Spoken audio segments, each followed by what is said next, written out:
पंतप्रधानांचं कौतुक केलेलंच आहे. ज्यात जवाहरलाल नेहरू असतील, इंदिरा गांधी असतील, मनमोहन सिंग असतील. त्याचबरोबर त्यांनी नरेंद्र मोदींच्याही नेतृत्व गुणाचं कौतुक केलेलं आहे. तर असं म्हणतात की दहशतवाद विरोधी लढ्यात मोदींचा मुत्सद्दीपणाचा करिश्मा दिसला, असं त्यांनी त्या लेखात कौतुक केलं. हे त्यांचं मत आहे, त्यांचं मत आहे. देशाचं मत असेल असं काय मी मानत नाही. हे त्यांचं मत. मुळात ऑपरेशन सिंधू हे यशस्वी झालंय का अशी लोकांच्या मनात शंका आहे. दहशतवादाचा पूर्ण बिमोड करण्यासाठी ऑपरेशन सिंधूरची योजना होती.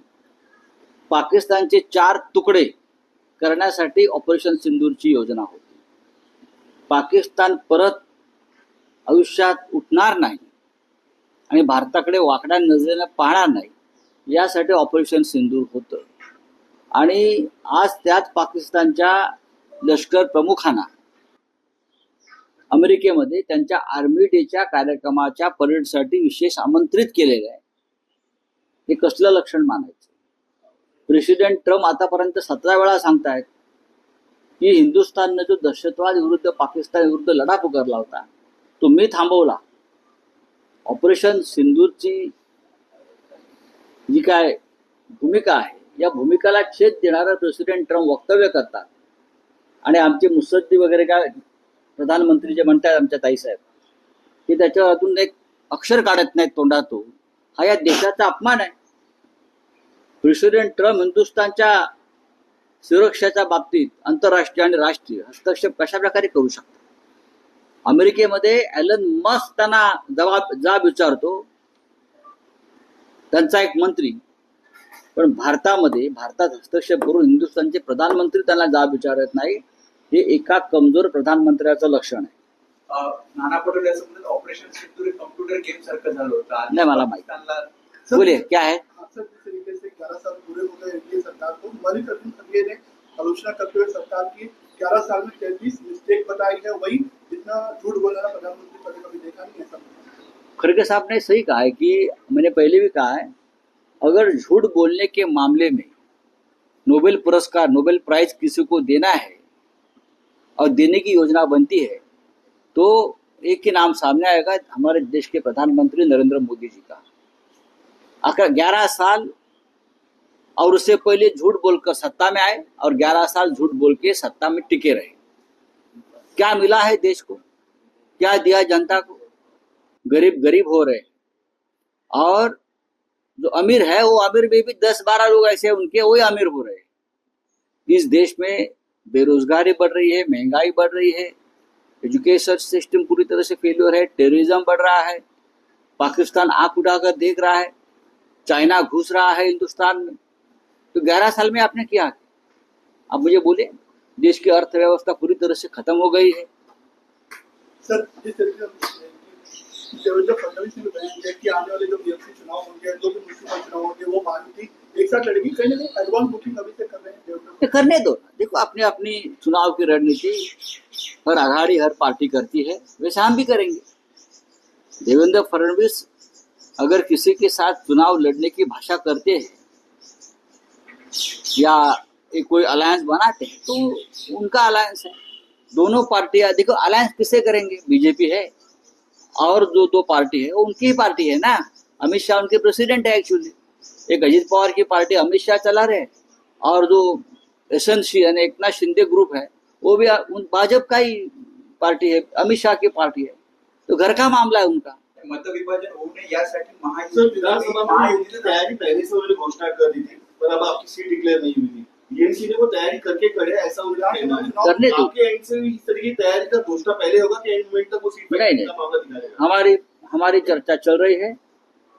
जिससे चर्चा होनी है उससे चर्चा हो रही है और हम भी, आपको पता चलेगा, बहुत ही मजबूती से हम चुनाव में सामने आएंगे. बीएमसी. पण राऊत साहेब, शिवसेना, उद्धव बाळासाहेब ठाकरे हा पक्ष मुंबई महापालिका किंवा अन्य महापालिका निवडणुका महाविकास आघाडी म्हणून लढेल की मनसेशी युती करण्यामध्ये पक्षाला स्वारस्य आहे? याचं तुम्हाला उत्तर माननीय उद्धव ठाकरे लवकरच देतील. शिवसेना पक्षप्रमुख माननीय उद्धव ठाकरे हे या विषयावरती तुमच्या मनातल्या सगळ्या शंकांचं निरसन करतील. महाराष्ट्रामध्ये आजही महाविकास आघाडी एकत्रित काम करते.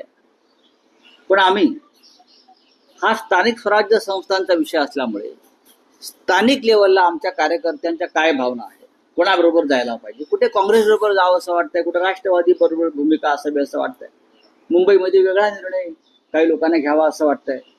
तर या सगळ्या संदर्भात पूर्ण आमचं काम विचार आणि भूमिका ठरल्यावर लवकरच आता कुठे प्रभाग समित्यांची रचना सुरू आहे, त्याच्या आधी सगळं होऊन जाईल. पण प्रायोरिटी ही मनसे असू शकते का?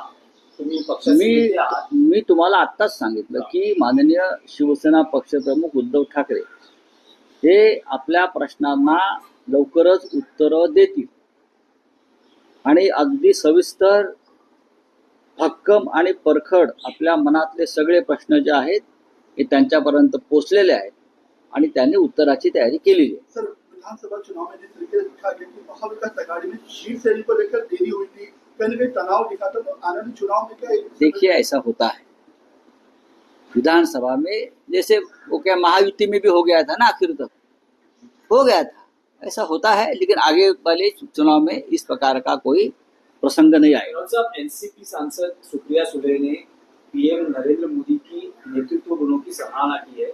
वो फॉरेन डेलीगेशन में खुद शामिल भी थी. ऑपरेशन सिंदूर को लेकर जो डेलीगेशन विदेश में गया था, उसके बाद उन्होंने एक आर्टिकल लिखा इंडियन एक्सप्रेस में, उसमें उन्होंने मोदी के गुणों की सराहना की. उनको कुछ मोदी जी के नेतृत्व में गुण दिखते होंगे, हमको नहीं दिख रहे, उनका पर्सनल मामला है. देश में एक सांसद है सुप्रिया जी, अपनी भूमिका व्यक्त करने का उनको अधिकार है. नरेंद्र मोदी जी क्या है, उनके नेतृत्व गुण क्या है, हम अच्छी तरह से जानते हैं. देश में अघोषित आपातकाल जो लगाया है, उससे हमारे जैसे अपोजिशन के लोग हैं, उनके भी पार्टी के लोग हैं, कैसी तकलीफ दी गई और पार्टी को तोड़ा दिया, सत्ता का कैसा गैरवापर करके राजनीति करनी चाहिए, ऐसे बहुत से गुण हमारे मोदी जी में जरूर है और ये सुप्रिया ताई को भी मालूम होगा शायद. Thank you.